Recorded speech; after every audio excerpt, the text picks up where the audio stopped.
여러분 안녕하세요. 서울경제신문 뉴욕특파원 김영필입니다.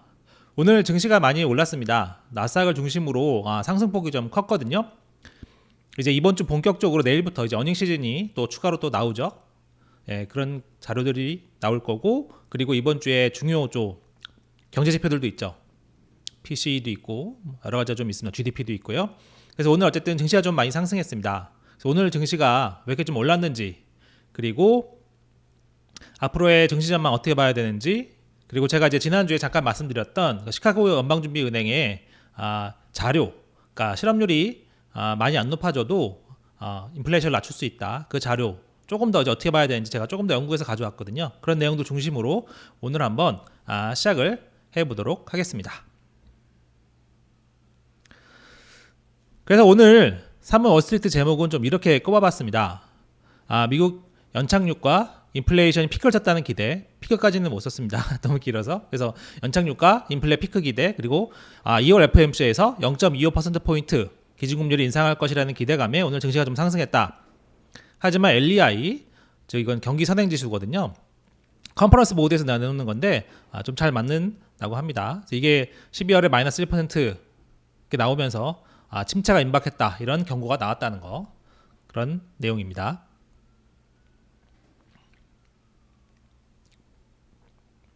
이건 이제 일론 머스크고요. 예, 어디 들지 모르는 분인데 어쨌든 오늘 테슬라가 좀 많이 올랐더라고요. 자, 그래서 오늘도 공식적으로 방송 시작하기 전에 인사 좀 먼저 드리고 시작할게요. 오늘도 찾아주신 우정현님 감사합니다. 유목민님 감사합니다. CJ님, 빅보스님, 흰님, 천사 루시퍼님 모두 감사합니다. 오늘도 쉬시는 날이실 텐데 이렇게 나와주셔서 감사하고요. 오늘도 최대한 제가 아는 선에서 많이 전해드릴 수 있도록 노력하겠습니다. 그래서 오늘 나스닥 지수 먼저 한번 보시죠. 나스닥이 2.01% 올랐습니다. 2% 넘게 올랐죠. S&P도 한 1.19%, 다우도 0.76% 올랐습니다. 오늘 좀 반도체주 중심으로 좀 많이 올랐어요. 추가로. 오늘 뭐 이제 바클레이스였던 걸로 제가 기억하는데, 바클레이스에서 이제 뭐 AMD랑 퀄컴 좀 이제 등급을 좀 좋게 평가하면서 좀 상승폭이 컸습니다. 나스닥 지수 보시면요, 오늘은 계속 좋았습니다. 하루 종일 계속 상승을 했고, 뭐 물론 오후 조금 뭐 조정받긴 했지만 어쨌든 다시 또 힘을 내서 막판에 2% 넘게 마감했다는 점, 그런 부분이 있고요. 국채금리도 오늘 잠깐 뭐 좀 상승했었습니다. 이건 뭐 좀 여러 가지 해석이 있는데, 지금 시장에서 계속 이제 연착륙 기대가 좀 커지잖아요. 그래서 연착륙 기대 때문에 국채금리 좀 올라가는 경향이 있다, 그렇게 보는 해석이 있더라고요. 왜 그러냐면 연착륙을 하게 되면 침체가 안 온다는 얘기니까 국채금리가 그렇게 떨어질 이유가 없게 되는 거겠죠. 그래서 이제 국채금리가 좀 오르는 성향이 있다, 최근에는. 이렇게 보는 해석이 있다는 점도 같이 알아두시면 좋을 것 같습니다. 그리고 오늘도 주요 구조조정 이꼴 주가 상승, 스포티파이가 2% 넘게 올랐습니다. 그리고 머스크는 뭐 이제 오늘 여러 가지 또 얘기를 했는데, 2018년에 테슬라 상장 폐지한 다음에 비공개 기업 전환한다고 그런 이제 트윗을 날린 적이 있는데, 그게 자기가 거짓말이 아니라 좀 사기가 아니라 실제로도 가능했다. 사우디아라비아 국부펀드에 좀 지원이 있을 수 있었고, 자신이 갖고 있는 스페이스X 지분 매각하면 가능했었다, 그렇게 좀 얘기를 했다고 합니다. 그래서 테슬라 오늘 좀 많이 올랐고요. 그래서 이제 오늘 시장 분위기부터 하나씩 좀 살펴보겠습니다. 시장 분위기 관련해서는 이제 모하메드 엘 에리언 알리안츠 선임 고문 얘기를 조금 보면 도움이 될 것 같아요. 오늘 이제 엘 에리언 고문이 CNBC 나와서 한 얘기가, 경제 전망이 좀 개선됐다. 즉 소프트 랜딩 확률이 좀 많이 올라갔죠. 그리고 시장은 확실히 인플레이션이 피크를 지나갔다고 본다. 이것도 뭐 수긍할 수 있는 내용입니다. 그리고 이제 2월 FOMC 기준금리 인상폭이 0.25로 줄어들었다. 이것 때문에, 이런 요인들 때문에 당분간은 좀 랠리가 가능할 수 있는 부분이 있다. 그런 얘기가 있죠. 뭐 충분히 설득력 있는 내용이긴 합니다. 물론 이게 얼마나 지속하느냐, 지속 가능성이 문제예요. 항상 단기적으로는 이렇다는 거거든요. 단기적으로는, 왜냐하면 또 이제 지금 2월 FOMC까지 연준 인사들이 좀 이제 블랙아웃 기간이잖아요. 말할 수 없는 기간이기도 하고, 그렇기 때문에 이런 부분이 좀 상승 요인이 있을 수 있다, 그런 얘기를 했습니다. 그래서 전매실물경제협회 여기서 이제 오늘 설문조사 결과를 내놨거든요. 그랬더니 실제로 미국이 이미 침체에 빠졌거나 12개월 이내에 침체에 들어갈 것이라는 응답이 56%에 56%로 나왔다고 합니다. 지난해 10월에는 64%였다고 하거든요. 그러니까 실제로 금융권, 즉 월가뿐만 아니라 이런 실물 경제, 그 기업인들도 침체 가능성이 조금 떨어졌다 이렇게 생각하고 있다는 겁니다. 요거는 이제 확실히 좀 그런 설문조사에 드러나죠. 그리고 2월 FOMC 같은 경우에는 뭐 확실히 0.25 이미 뭐 거의 뭐 확정적입니다. 전에도 제가 말씀드렸잖아요. 세미 페드워치를 보시면요. 지금 현재 0.25 가능성이 지금 숫자가 잘 안 보실 수 있는데 99.6%입니다. 뭐 상황에 따라서 99.9%도 됐다가 좀 왔다 갔다 하는데 어쨌든 99.6%입니다. 모두가 지금 그렇게 생각하고 있다는 거죠. 추가로 오늘 월스트리트저널에서 2월에 0.25 할 것 같다. 그렇게 가닥을 잡아가고 있다. 이런 식으로 보도를 하나 했어요. 그래서 이제 오늘 더 시장이 이제 확신을 갖게 된 거죠. 그래서 이제 요런 아까 말씀드린 세 가지 요소가 있잖아요. 세 가지 요소에 이제 조만간 마이크로소프트, 테슬라, 인텔 이제 실적 발표들이 곳곳 줄줄이 나옵니다.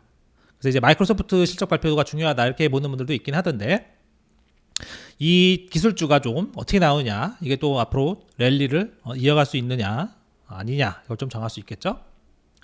뭐 이런 부분들 이제 기업의 어닝도 중요하지만 결국은 이제 좀 더 길게 보면 결국은 인플레이션과 노동이 관건입니다. 인플레이션과 노동 이것이 가장 중요하죠. 그래서 이제 엘 레리온 고문은 이런 얘기도 했습니다. 인플레 요인이 상품에서 서비스로 넘어갔는데 서비스는 물가를 억제하는 게 더 어렵다. 그래서 그러니까 당신은 인플레이션이 4% 수준에서 유지될 것으로 본다. 거기서 좀 평평해질 것이다. 이렇게 얘기를 했어요. 4% 수준에서 평평해질 것 같다. 그러니까 잘 안 떨어진다는 얘기잖아요. 그러면서 이런 얘기도 했습니다. 나는 이제 소수파, 이런 얘기하면 소수파겠지만 나는 지금 0.5%포인트 인상을 했으면 좋겠다. 이런 얘기를 했습니다. 전에 이제 제임스 블러다 그런 얘기를 최근에 했었죠. 어쨌든 조금 더 경장 연장할 때 지금 0.5%포인트를 올려서 인플레이션을 좀 확실히 좀 해야 된다. 이런 얘기겠습니다. 물론 이제 엘레리언 이렇게 얘기했어요. 이건 내 생각이고 연준은 2월에 0.25를 할 거다. 이렇게 구분해서 얘기했습니다. 자기는 0.5를 해야 된다고 생각하지만 연준은 0.25를 할 거다. 그래서 사실은 2월은 0.25라고 보시면 되고요. 어쨌든 그만큼 이렇게 얘기를 할 정도로 인플레이션에 대한 걱정이 있다. 그런 의도로 이해를 하시면 되겠습니다. 요거는 이제 경기 선행지수인데요. 조금 이따 다시 한번 설명드릴게요. 그리고 하나 더 추가로 보실 게 지금 최종금리 아니면 기준금리 전망이 세 군데가 다르다고 합니다. 제가 이제 종종 전해드렸지만 시장과 연준이 하나 다르고 시장과 시장 내에서 다르다. 이것도 제가 많이 전해드렸잖아요.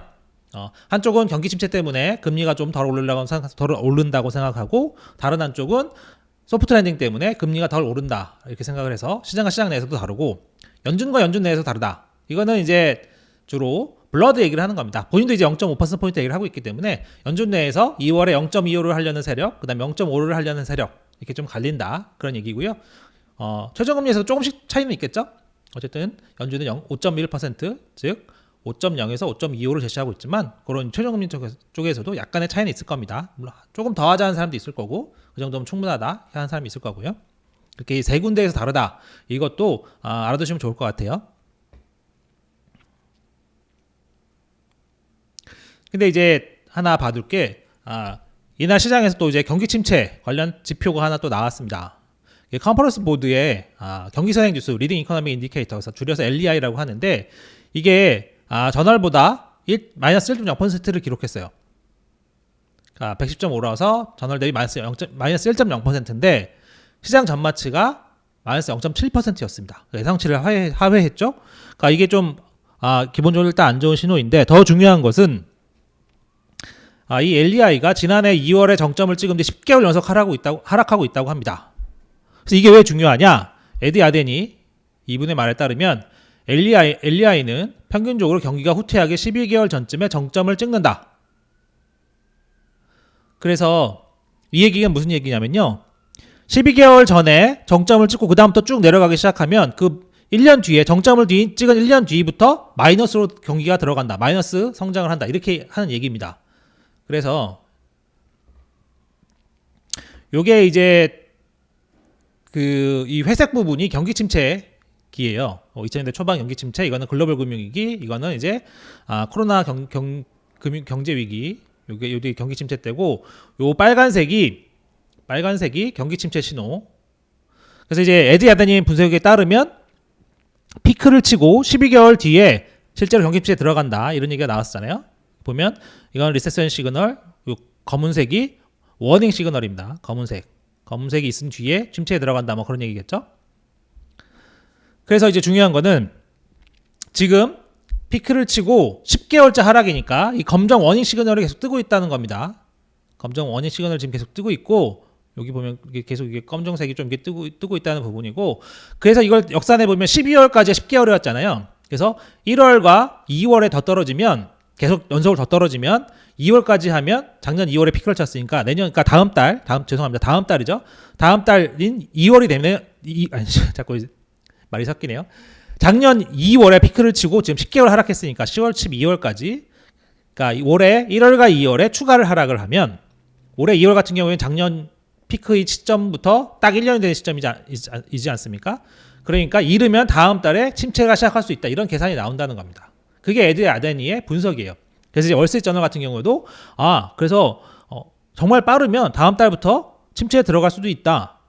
침체에 들어가나 뭐 이렇게 이런 식으로 기사 제목을 뽑았더라고요. 이 부분은 참고 삼아 알아두시면 좋을 것 같습니다. 그래서 이 LEI가 침체를 전망하는 데는 좀 성적이 좋다고 해요. 그래서 이제 오늘 이 LEI가 좀 이제 LEI에서 경기 침체 경고등이 떴다는 점 그거는 알아두시면 좋을 것 같습니다. 물론 뭐 이제 뭐 3개월 10년물 뭐 경기 뭐 역전이 되면서 침체 신호 뭐 여러 가지 다 있지만 어쨌든 이런 그 신호들이 계속 한두 개씩 더 켜지고 있다는 점 그게 좀 중요하겠습니다. 물론 이제 앞에서도 설명드렸지만 전반적으로 그리고 제가 이제 며칠째 계속 설명드리지만 전반적으로 경기 침체 가능성이 낮아진 건 사실이에요. 하지만 이제 어쨌든 침체 가능성은 상대적으로 여전히 높다는 점. 그래서 이제 제이슨 퍼먼 하버드 교수는 이렇게 얘기했습니다. 경기 침체가 불가피한 상황은 아니다. 연착륙 가능성이 높아졌기 때문에 불가피한 상황은 아니다. 그래서 침체 확률이 자기 생각에 지금은 50%가 채 안 된다고 생각한다. 하지만 그 뒤가 좀 더 중요하겠습니다. 침체 없이는 인플레이션 타겟으로 가는데 시간이 더 오래 걸릴 것 같다. 그리고 더 힘든 과정을 거칠 것 같다. 이런 얘기를 했어요. 그래서 이거를 그렇게 볼 수 좀 있겠죠. 상대적으로 짧고 굵게 가느냐, 얇고 길게 가느냐 이런 식으로 비교할 수 있겠습니다. 물론 이제 마일드 리세션이라 강력한 침체보다는 좀 덜하겠지만 침체의 유무만 놓고 본다면 침체를 겪어서 인플레이션 타겟으로 빨리 좀 내려가느냐, 아니면 침체를 안 겪고 질질 끌어서 인플레이션 타겟까지 오래 걸리느냐, 그 과정이 좀 지난하고 좀 계속 뭐 금리 때문에 뭐 힘들지 않겠습니까? 침체를 겪으면 한 번에 이제 쫙 내려가고 그 다음에 다시 또 이제 경기가 안 좋으니까 올릴 수도 있는 부분이 있는데 이런 부분이 있다는 거, 이것도 계속 이제 경기를 보실 때 염두에 두시면 좋을 것 같아요. 퍼머는 이렇게 생각했다는 거. 침체가 불가피한 건 아니지만 침체 없이는 인플레이션 타겟까지 가는데 시간이 오래 걸리고 힘들 거다. 대신 겪으면 빨리 벗어날 수 있다. 그렇게 얘기했다는 점 참고하시면 좋겠습니다. 그래서 이제 추가로 이건 조금 이제 내용이 좀 이제 어려워지는데요. 저도 이제 이것 때문에 오늘 하루 종일 좀 머리가 좀 아팠습니다. 어쨌든 이제 주말에도 좀 공부를 좀 했는데 제가 이제 지난주 토요일 방송이죠. 거기서 이제 시카고 연은의 보고서 내용인즉 제가 이제 주제만 주로 정해드렸었는데 지금 이제 코로나 이후로 경제 상황이 바뀌어서 실업률이 많이 오르지 않고도 인플레이션이 떨어질 수 있다. 그런 보고서를 내놨다 이렇게 말씀을 드렸는데요. 그걸 내용을 조금 더 자세히 알아보도록 하겠습니다. 그러니까 이제 결과적으로 이 보고서의 핵심 내용은 필립스 곡선에 관련 내용입니다. 필립스 곡선은 이렇게 나와서 어려운 것 같지만 결국은 이제 실업률과 물가가 반비례한다. 뭐 그런 내용입니다. 그러니까 뭐 실업률이 올라가면 물가가 떨어지고 실업률이 떨어지면 물가가 올라간다. 뭐 대충 이런 내용입니다. 그래서 그림을 같이 한번 보실게요. 요 파란색이죠. 파란색이 코로나 이전에 이쪽이 물가고 이쪽이 실업률이거든요. 뭐 어렵게 써 있습니다. 언임플로이먼트 갭이 써 있는데 그냥 실업률이라고 생각하시면 됩니다. 이거는 이제 물가고 이게 코로나 이전의 그래프입니다. 직선이죠. 그러니까 이제 코로나 이전에는 여기 굉장히 기울기가 낮고 거의 누워 있는 것 같잖아요. 그러니까 이제 물가가 대충 한 1% 내려가려면 이만큼 실업률이 이 정도 가야 이제 만나겠죠. 이게 쭉 너무 이렇게 되게 천천히 내려가니까 이게 1%한 요 정도 이거 1%라고 보시죠. 1% 떨어지려면 뭐 한 이 정도 쭉 더 내려가서 뭐 5% 6%까지 가야 만나게 될 겁니다. 그런데 이제 지금 이게 여기 갈색으로 화살표 보이시죠? 곡선이 이렇게 누워 있다가 위로 좀 이렇게 섰다는 거예요. 쓰면 여기 한 1% 내려가려고 하는데 실업률이 1% 정도만 안 올라가도 된다. 이런 겁니다. 그렇죠? 누워 있을 때는 1% 내려가려면 한참 가야 이제 만날 수 있기 때문에 한참 가야 거기서 이제 한참 간다는 오른쪽으로 더 가면 갈수록 실업률이 높아진다는 뜻이거든요. 왜냐하면 오른쪽이 이 X축이 실업률을 의미하기 때문에 실업률이 한참 높아져야 거기 가서 만난다. 근데 지금은 곡선이 이제 위로 쓰다 보니까 요게 1%만 내려가려고 해도 조금만 가도 된다. 조금만 실업률이 올라가도 가능하다. 이런 결과가 나왔다는 겁니다. 이걸 이제 주로 OECD 소속한 국가들 29개국 나라를 조사를 해봤더니 코로나 이전의 7년 그리고 2021년 경제활동이 재개된 이후 1년 반을 비교했더니 이 곡선이 확실히 이렇게 기울기가 높아졌다, 가팔라졌다 이런 얘기입니다. 그래서 이거는 미국의 경우인데 밑에 공개한 게 영국과 프랑스가 있어요. 영국과 프랑스는 더 기울기가 더 커졌습니다. 더 큽니다, 미국보다. 그래서 이걸 보니까 코로나 이후에 뭔가 좀 많이 변하긴 변했구나. 그래서 과거처럼 실업률이 많이 오르지 않더라도 물가가 내려갈 수 있다. 이런 희망이 있다는 점을 이 보고서에서 내놓고 있는 겁니다. 그래서 이걸 제가 연준의 사정을 좀 잘 아는 이제 월가 이제 박사님께 한번 제가 또 여쭤봤습니다. 이걸 좀 어떻게 보셨냐고 이렇게 문의를 해봤더니 다들 이렇게 생각은 하고 있었는데 어째 숫자로 물론 이제 이 보고서에는 세부 숫자는 공개하지 않았습니다. 대충만 저희가 이제 눈대중으로 뭐 이렇게 구분만 할 수 있는 정도지 세부 숫자가 얼마다, 뭐 기울기가 얼마다 이런 거를 공개하지는 않았어요. 물론 이제 연은이나 연준 내에서는 다 알고 있겠죠. 제대로 보고했을 테니까요. 하지만 이렇게 생각했던 부분은 수치로 증명을 해냈고 이런 상황이 그러니까 이제 코로나 이후로는 6분기만 했다고 했잖아요. 1년 반만. 그러니까 2021년부터 2022년 6월까지 한 겁니다. 이 코로나 이후 조사는 그래서 지난해 이후 6월 이후 지금도 이런 상황이 이어지고 있다면 이 가정이 필요하다는 겁니다. 이 가정이 맞다면 이 가정이 지금도 적용되는 거라면 인플레를 끌어내리기 위해 실업률이 더 올라야 된다는 결론을 내릴 수 있다. 중요한 거는 지금도 그렇게 되는지 이게 중요하겠죠. 근데 이 자료는 조금 더 시간이 지나야 얻을 수 있을 테고 분석이 가능할 테니까 그거는 시간이 좀 더 걸릴 겁니다. 그래서 이런 결론을 내릴 수 있다. 하지만 조금 한계가 있다. 그러면서 좀 이제 어려운 얘기가 조금 지금부터 시작이 됩니다. 생산과 실업률 사이에서도 이런 코로나 이후에 변화가 있는지 이걸 좀 확신할 수 없다. 그리고 아까도 처음에도 말씀드렸지만 이게 지난해 6월까지만 조사한 거기 때문에 지금도 그런지 이걸 알 수 없다. 이렇게 두 가지 정도를 얘기했는데요. 이게 약간 복잡합니다. 복잡한데 제가 이제 쉽게 그냥 단순화해서 말씀드릴게요. 그냥 저도 그렇고 저희가 뭐 경제학을 뭐 전공하는 사람들은 아니니까 대략의 이제 감만 잡으면 될 것 같아서 제가 정말 단순화해서 제가 이해한 대로 좀 말씀을 드리는 건데 이게 경제학에 좀 이렇게 알아둘 필요가 있는 게 이거는 이제 연준의 통화 정책 할 때도 좀 도움이 되니까 조금 어려워도 알아두시면 좋을 것 같아요. 오쿠네 법칙이라는 게 또 있습니다. 오쿠네 법칙은 생산과 실업 사이에 역외상경 관계가 있다. 그러니까 생산이 줄면 실업이 높아지고 생산이 늘어나면 실업은 줄어든다. 막 이런 겁니다. 쉽게 얘기해서요. 뭐 상식적으로 그냥 또 이렇게 머릿속에 좀 들어올 수 있죠. 필립스 곡선은 제가 아까 말씀드렸지만 물가 상승과 실업률 사이에 반비례 관계가 있다. 이런 거예요. 그러니까 중요한 거는 오쿠네 법칙은 생산과 실업을 다루고 있고 필립스 곡선은 실업과 물가를 다룬다는 겁니다. 그래서 이게 잘 보시면 생산, 실업, 물가 이렇게 되잖아요. 그러니까 이제 생산부터 물가가 연결이 되는 겁니다. 이렇게 되면. 왜냐하면 생산이 변화하면 실업이 변화한다는 걸 보여주는 게 오쿠네 법칙이잖아요.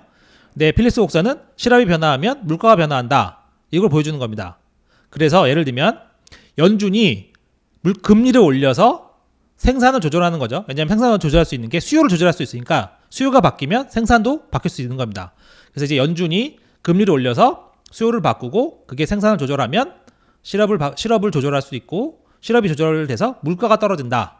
이게 통화 정책의 큰 그림인 겁니다. 그래서 연준이 이런 이론적 배경을 가지고 통화 정책을 하고 있다는 거예요. 좀 어렵긴 한데 그래서 어쨌든 오크네 법칙, 그다음에 필립스 곡선. 오크네 법칙은 생산과 실업을 다루고 필립스 곡선은 실업과 물가를 다루기 때문에 이게 다 이거 두 개를 연결하면 연준의 통화 정책의 근간을 우리가 볼 수 있는 거다. 그런데 중요한 거는 이번에 시카고 연은에서 증명한 거는 이 실업과 물가 사이의 관계, 요걸 증명을 좀 이게 보여준 거죠. 그래서 예전같이 실업률이 많이 안 올라가도 물가가 떨어질 수 있다. 요거를 알아낸 겁니다. 근데 이제 중요한 게 연준이 그래서 이게 결국 의미를 가지려면 연준이 그래서 그러면 통화 정책을 어떻게 해야 되냐가 중요한 거잖아요. 그래서 중요한 거는 이 앞에 단, 그러니까 생산과 실업과의 관계도 코로나 이후에 좀 변했다. 왜냐면 그 앞에 또 연준의 통화 정책이 있으니까 좀 복잡하죠. 그러니까 이제 결과적으로는 시카고 연은 연구진은 실업이 덜 증가해도 물가가 많이 떨어질 수 있다는 뒷부분은 알아냈습니다. 하지만 앞부분인 생산 감소와 실업의 관계는 코로나 이후에 어떻게 변했는지를 입증하지 못했다. 요건 아직 연구를 안 한 거예요. 연구를 아직 안 한 겁니다. 그래서 이 앞부분이 명확해지면, 그러니까 즉 오크네 법칙 요 관계가 명확해지면 연준이 금리를 덜 올려도 된다. 이런 결론이 나올 수 있는 겁니다. 거꾸로 넘어가는 건데 조금 이제 복잡한데 어쨌든 좀 이제 다시 정리해서 쉽게 말씀드리면 앞에 단과 통화 정책이 이제 그 시장에 영향을 주는 관계 그 단계에서 쉽게 얘기하면 앞에 단과 뒤에 단이 있는데 이 시카고 연방준비은행의 연구는 뒤에 단은 입증을 해냈지만 앞에 단은 아직 연구가 안 됐다. 그렇기 때문에 요 연구는 의미가 있긴 하지만 아직 좀 한계가 있다. 이렇게 정리를 할 수 있다고 보여집니다. 좀 어려웠는데 저도 이거 이해하는데 좀 굉장히 좀 시간이 많이 걸렸어요. 그래서 좀 이게 제가 좀 더 쉽게 설명을 드리면 좋을 것 같은데 어쨌든 이 정도 선에서 이 시카고 연방준비은행의 자료가 갖는 의미와 한계를 이해하시면 좋을 것 같습니다. 그래서 좀 혹시 시간이 나실 때 이 오크네 법칙, 필립스 곡선은 한번 공부를 해두시면 나중에 그리고 이 오크네 법칙과 필립스 곡선이 어떻게 연결이 되는지 공부를 한번 해두시면 좋을 것 같아요. 그러면 이제 왜 연준이 금리를 올려서 수요를 떨어뜨리면 그게 실업까지 연결이 되고 물가 하락까지 연결이 되는지 그걸 알 수 있으니까 그걸 한번 시간 나실 때 봐두시면 좋을 것 같습니다.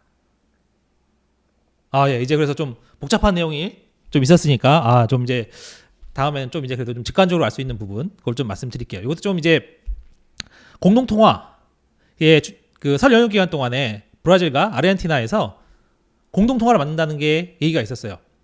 그러니까 이제 유로화처럼 자기네들끼리 두 나라에서 그 통화를 통합해서 하나만 쓰겠다 막 이런 거잖아요. 뭐 이게 뭐 수루 뭐 이렇게 얘기를 한다고 하는데 그래서 이제 브라질도 대국이고 아르헨티나도 뭐 지금은 많이 꺾였습니다만 과거에 뭐 좀 큰 나라였고 하니까 두 나라가 이걸 합쳐서 남미에서 달러에 대항해서 새로운 통화를 만들겠다 뭐 이런 얘기가 나와서 좀 이슈가 됐었습니다. 근데 이거에 대해서 이런 얘기들이 나오죠. 이제 주요 이제 이코노미스트들이 이렇게 평가를 합니다. 올리비에 블랑차드는 통화 정책가로 유명한 분인데 IMF에서 수석 이코노미스트도 했었죠. 미쳤다, 인세인이라고 표현을 했어요. 말이 안 된다. 그리고 레리 서머선 재무장관은 두 나라의 경제 격차를 고려할 때 상당히 문제가 있다. 왜냐? 그러니까 이제 세계은행 자료를 보면요, 브라질의 GDP는 한 세계 12위권, 아르헨티나는 27위권입니다. 뭐 이것도 뭐 차이가 있습니다만 최근에 경제가 아르헨티나 굉장히 안 좋잖아요. 브라질은 그래도 인플레이션이 5.8% 상대적으로 좀 안정적이죠. 아르헨티나는 뭐 100% 뭐 이게 말이 안 되는 인플레이션입니다. 그리고 회사 가치가 급락하는 거죠, 당연히. 뭐 이렇게 물가가 막 이렇게 뛰고 하니까.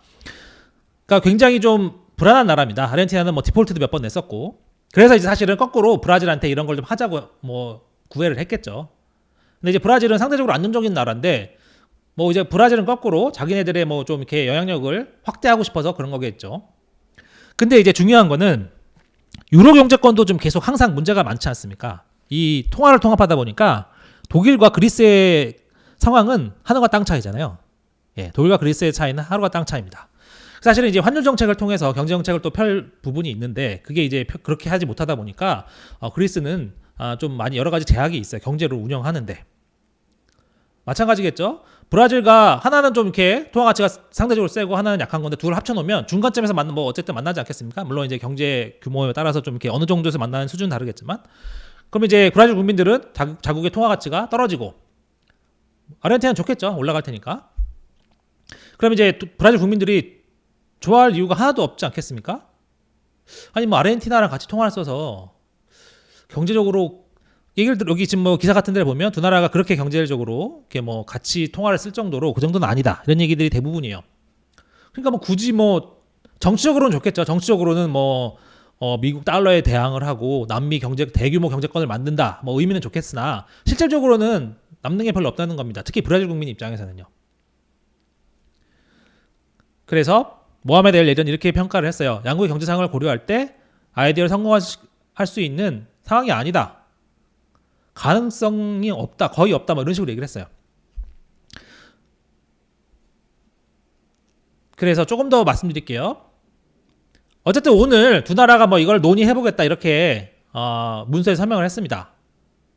그러니까 룰라 대통령도 뭐 달러 의존도를 줄이겠다 이런 식으로도 얘기를 했는데 재밌는 게 브라질 재무장관이 이렇게 얘기를 했다는 겁니다. 공동통화 논의에 대해서 두 나라는 양국 간 무역을 촉진하되 고유의 통화를 없애지 않는 방법을 찾고 있다.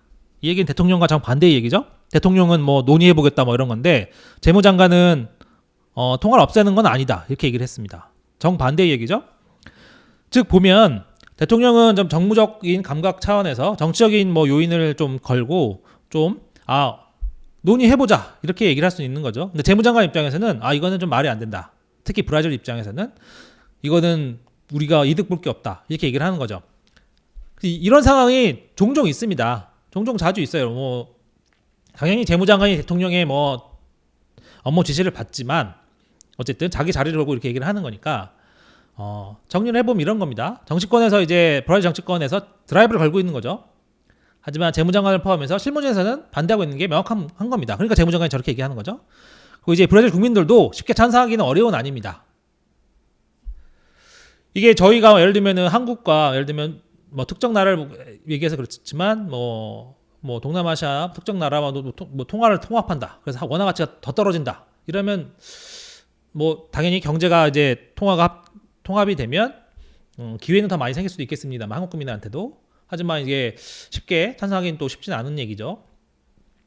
그렇기 때문에 이제 그 남미 공동통화 얘기는 상황을 좀 더 봐야 된다. 당장 이것 때문에 뭐 달러의 패권에 도전한다, 달러 패권이 무너진다 이렇게 보시는 것보다는 정치적인 차원에서 일단 얘기가 다시 나왔고 하지만 상황을 더 봐야 되겠다. 당장 이것 때문에 뭐 달러 패권이 무너진다는 식의 그런 뭐 과도한 해석이나 뭐 이렇게 브라질 남미에서 공동통화가 바로 나오는 것처럼 보기에는 조금 섣부르다 이렇게 설명드리고 싶습니다. 추가로 이제 증시 전망은 뭐 많이들 나오는 얘기니까 간단하게 짚어볼게요. 지금 상황은 연착륙 기대에 황소론자들이 단기적으로 좀 달리고 있다 이런 상황이고요. 마이클 윌슨은 뭐 항상 베어 마켓을 얘기하니까요. 지금 미국 증시 심리가 개선되고 있는데 그거는 최근 나온 경제 데이터 그리고 어닝이 약화되는 것과는 정반대의 움직임이다. 그래서 조심할 필요가 있다. 그런 얘기를 했고요. 그리고 올해 이제 어닝 전망치 계속 낮아지면 시장의 지속 반등은 어렵다. 그런 얘기도 있었습니다. 블랙록도 뭐 비슷한 얘기입니다. 침체에 좀 대비하지 않는 것 같다. 그런 얘기고 인플레이션에 대한 컨센서스가 너무 긍정적이다. 좀 이런 부정적인 얘기들이 오늘 좀 많이 있었어요. 왜냐하면 이제 증시가 좀 오늘 아무래도 나스닥이 또 2% 넘게 오르고 하다 보니까 오늘 좀 부정적인 얘기들이 조금 더 많긴 했습니다. 근데 이제 긍정적으로 보는 분들도 확실히 있죠. 이번 주에 나올 이제 기술주의 반등, 어닝 반등이 중요하다. 어닝이 반등하면 단기적으로는 이게 좀 모멘텀을 만들어갈 수 있다. 그렇게 보는 분들도 있습니다. 그래서 S&P는 지난해 10월이 바닥이고 더 떨어지지는 않을 것 같다. 그렇게 보는 분들이 있습니다. 그래서 BMO 캐피털 마켓 여기서는 지금은 강세장의 초기 단계다 이렇게 해석하는 분들도 있었습니다. 그리고 뭐 이거는 잠깐 보시면 될 것 같아요. 옐런 재무장관이 채무불이행 이걸 피하기 위해서 일종의 꼼수인데 재무부에서 이제 동전 발행 권한이 있거든요. 그래서 그걸 동전을 발행해서 뭐 1조 달러 이렇게 발행을 해서 디폴트를 좀 피하려고 이렇게 하는 방법이 있는데 그런 방식은 생각하지 않겠다. 왜냐? 그런 거 자꾸 얘기하면 공화당이 시간을 더 끌지 않겠습니까? 시간을 더 끌 테니까 공화당에 그런 여지를 주지 않기 위해서입니다. 그렇게 해서 해석하시는 게 맞겠습니다. 마지막으로 잠깐 또 전해드리면 이날 비트코인 가격이 또 한 23,000달러 잠깐 넘어섰었어요. 그래서 중요한 게 되짚어 보면 8월 잭슨 미팅 이전 수준으로 돌아갔습니다. 나스닥도 다들 아시겠지만 한번 보시죠. 1년으로 보시면요. 지금 보면 약간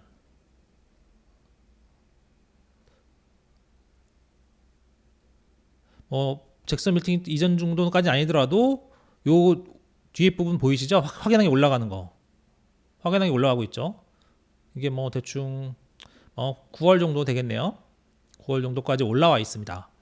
그래서 이제 연준 입장에서는 금융시장이 지금 계속 완화하고 있지 않습니까? 비트코인도 계속 온다는 것도 금융시장이 완화하는 거니까요. 비트코인이나 이제 암호화폐 같은 경우는 가장 좀 위험 자산이라고 볼 수도 있는 거니까 금융시장이 완화하는 게 연준 입장에서 계속 부담스러울 수밖에 없다.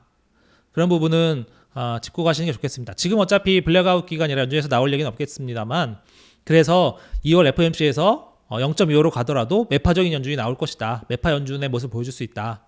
그런 얘기가 나오는 배경이기 때문에 그런 상황을 같이 꼭 한번 보셨으면 좋겠습니다.